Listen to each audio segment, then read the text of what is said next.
Olá, seja muito bem-vindo, seja muito bem-vinda a mais um episódio do podcast da Reunião de Estudos do Evangelho do Grupo Espírita Irmão Áureo. Hoje, no episódio de número 323, estamos seguindo o livro Jesus e Atualidade, de Joana de Ângeles, psicografia de Divaldo Franco. Flávio Telles preparou para nós as reflexões em torno do capítulo 12, Jesus e responsabilidade. Queria chamar só atenção para a tríade de capítulos que a gente está estudando. Olha só, capítulo 10, Jesus e coragem, capítulo 11, Jesus e decisão, e hoje no capítulo 12, Jesus e responsabilidade. Será que a sequência é aleatória? Eu duvido, né? Mas daqui a pouquinho a gente vai mergulhar junto com o Flávio nas reflexões desse capítulo importantíssimo. Não deixe de nos acompanhar. Vamos pontuar os comentários de sempre. Primeiro, a gente tenta favorecer ao máximo, facilitar mesmo para você o estudo e aprofundamento em torno dos temas. Por isso mesmo, disponibilizamos uma série de bibliografias complementares que estão aí na observação da plataforma em que você está nos ouvindo, inclusive com o link. Então é só clicar que você já vai direto para a mensagem, facilita bastante, porque esse é o nosso convite e o nosso presente de coração para você. Além disso, vamos lá, temos o nosso segundo momento, que é a live que ocorre na plataforma do YouTube no mesmo dia de lançamento do podcast, geralmente aos sábados.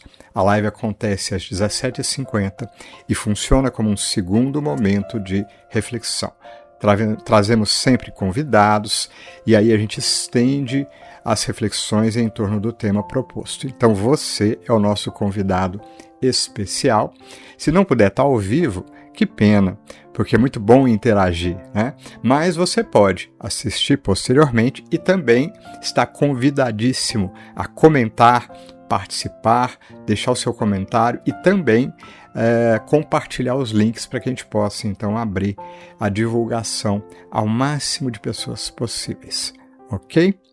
Um lembrete, não deixe de ficar até o final. Aqui já está o nosso convite para você orar junto conosco. Temos aqui o nosso momento de oração, começando sempre com uma poesia para nos inspirar. Hoje não vai ser diferente, trazemos Maria Dolores. Eu acho que essa é repetida, tá? Mas, além de se alinhar com o tema, é belíssima e toca bastante o nosso coração. Então fique aí até o final e aceite o nosso convite de orar conosco, tá bom? Feito isso, o nosso último convite destes instantes. Vamos ouvir? Olá a todos, sejam muito bem-vindos a mais um podcast de estudos do Evangelho, refletindo sobre a obra psicológica de Joana de Ângeles, na psicografia de Divaldo Pereira Franco. Falamos aqui do livro Jesus e Atualidade. Essa semana, o capítulo 12, intitulado Jesus e Responsabilidade. Ao amigo ouvinte, esclarecemos que todos os estudos, para serem bem aproveitados, fazem-se necessários procurar outras leituras subsidiárias, visando ampliar mais as nossas bases de conhecimento. São divulgadas aqui, como na nossa live que ocorrerá mais tarde, várias referências literárias espíritas, com a intenção de proporcionar a você maior segurança nos estudos. Então faça uso e vamos ao capítulo em questão. Talvez, para entendermos o termo responsabilidade, façamos uso de um exemplo muito simples. Você entregaria a direção de um veículo a uma criança? Ou você entregaria a direção de um veículo a um adulto?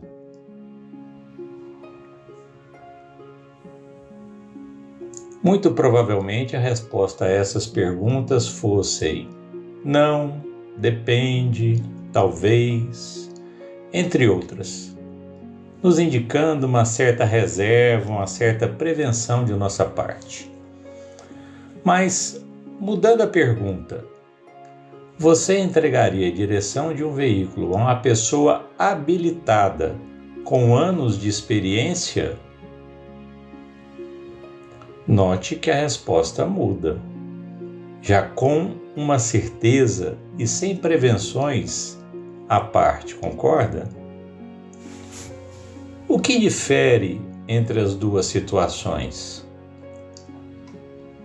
A responsabilidade.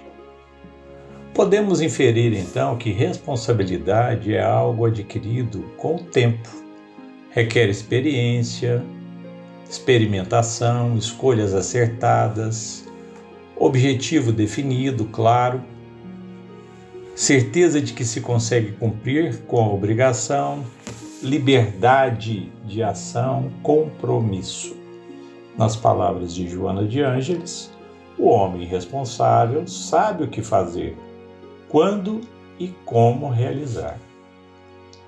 Só que saber não garante o fazer se não houver responsabilidade. E como ela diz, há no homem um mecanismo que o leva a fugir da responsabilidade, transferindo seu insucesso para outrem, na condição de indivíduo social ou para os fatores circunstanciais da sorte, do nascimento ou até de Deus, quando não se apega ao complexo de culpa.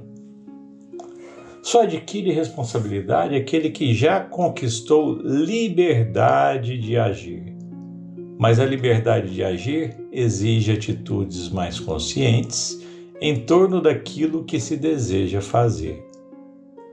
Na questão 843 de O Livro dos Espíritos, Kardec pergunta se tem o homem o livre-arbítrio de seus atos, em que os espíritos respondem que, se tem a liberdade de pensar, tem igualmente a de obrar ou trabalhar. Se o livre-arbítrio, sem o livre-arbítrio, o homem seria então um autômato, uma máquina.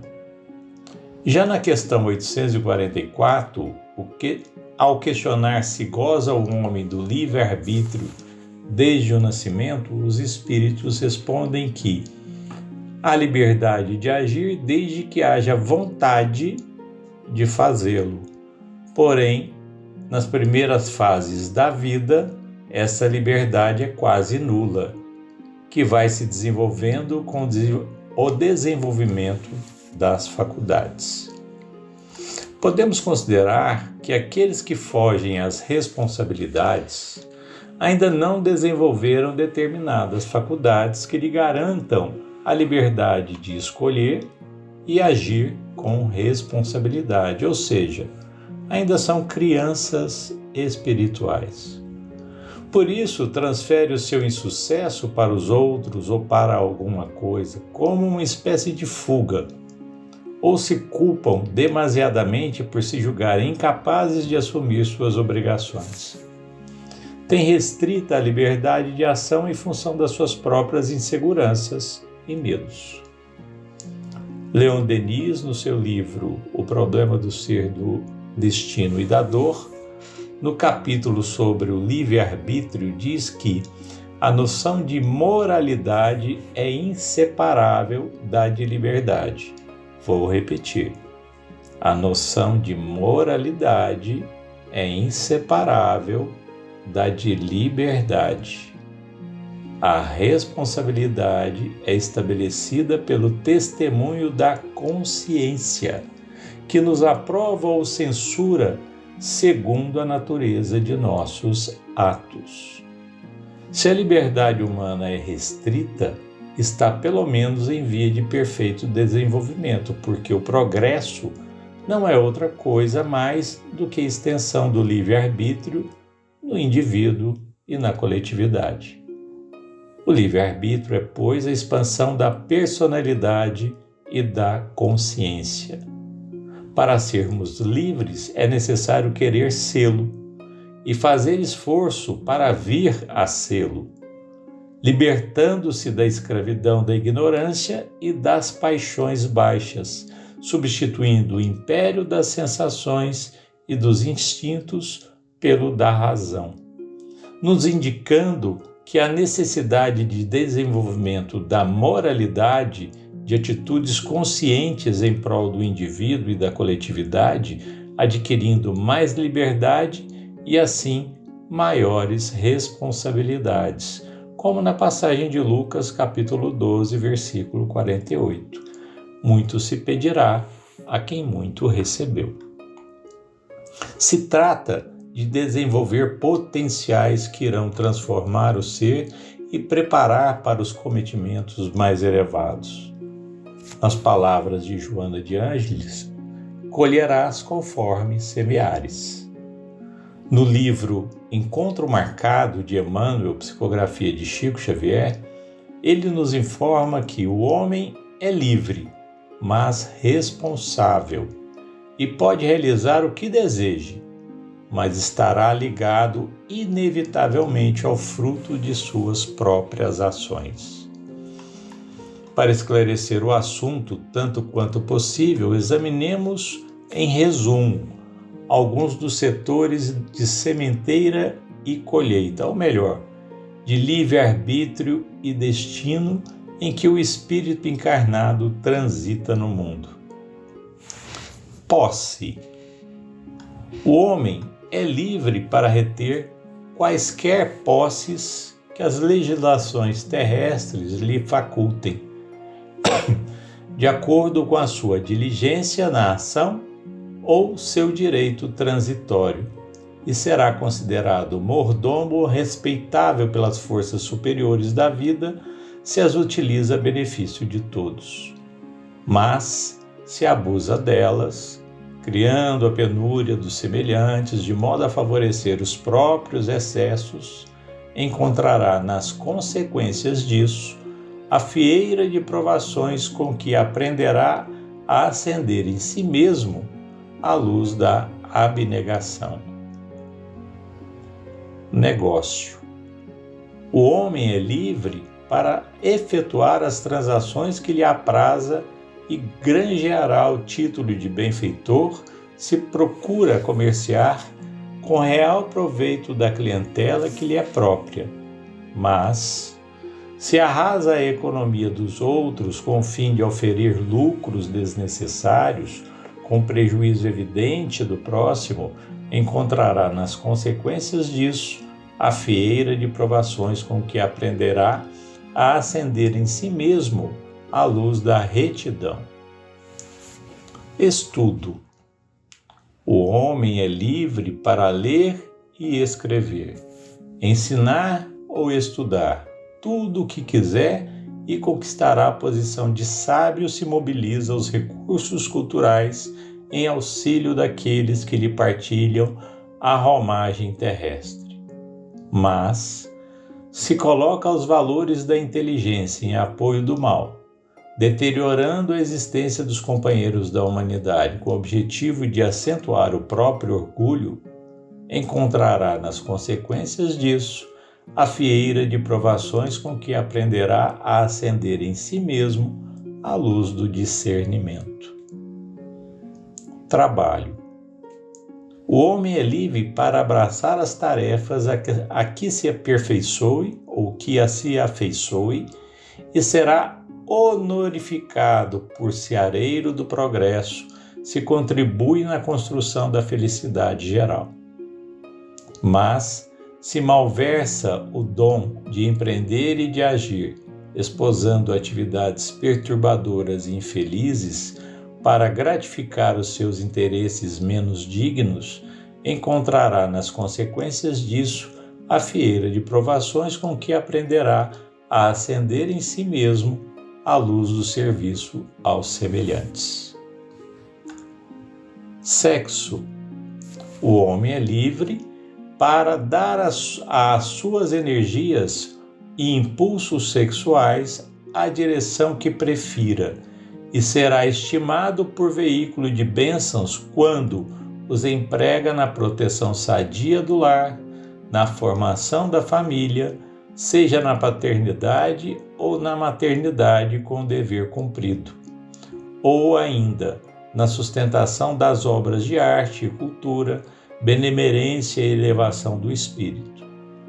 Mas, se para lisonjear os próprios sentidos transforma os recursos genésicos em dor e desequilíbrio, angústia ou desesperação para os semelhantes, pela injúria aos sentimentos alheios ou pela deslealdade e desrespeito nos compromissos e ajustes afetivos, depois de havê-los proposto ou aceitado, encontrará nas consequências disso a fieira de provações com que aprenderá a acender em si mesmo a luz do amor puro. O homem é livre até mesmo para receber ou recusar a existência, mas recolherá invariavelmente os bens ou os males que decorram de sua atitude, perante as concessões da bondade divina.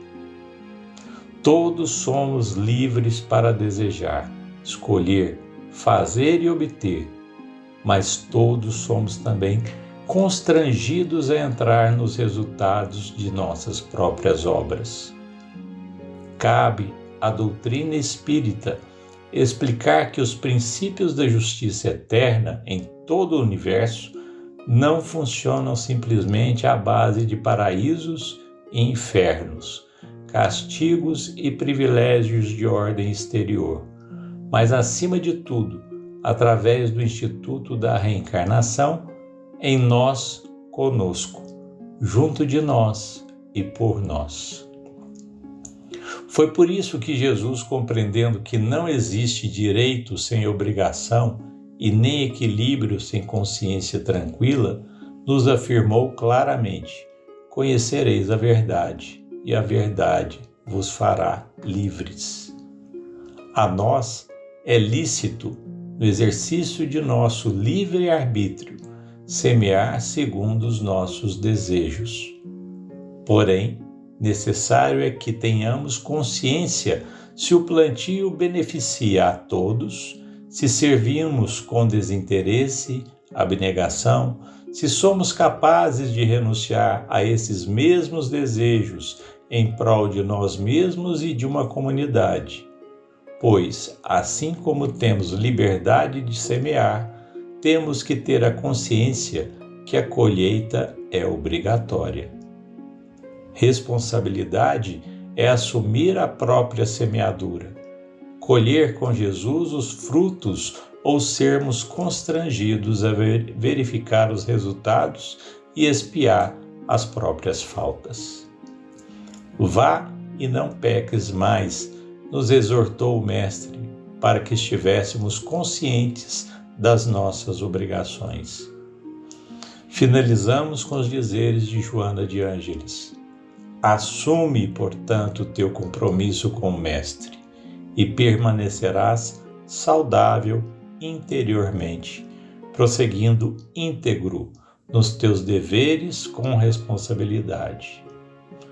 Nós nos despedimos aqui, desejando a todos uma feliz reflexão sobre o tema e te esperamos logo mais na live. Fique em paz, na paz de Deus e até breve.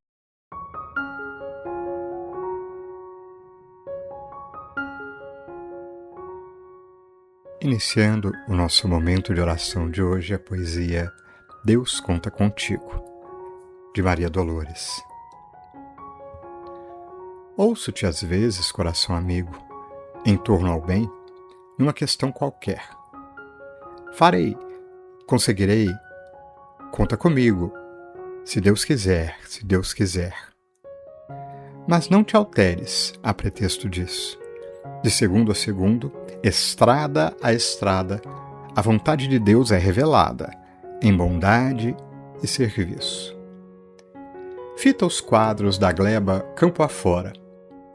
Tudo o que existe vibra, luta e sente, serve constantemente, dia a dia, hora a hora. De alvorada a alvorada, o sol fecundo, sem aguardar requerimento, garante sem cessar o equilíbrio do mundo, de seu carro de luz no firmamento. A fonte, a deslizar singela e boa, passa fazendo o bem. Descedenta, consola, alivia, abençoa, sem perguntar a quem. Sem recorrer a humanos estatutos, nem a filosofias enganosas, a laranjeira estende os próprios frutos.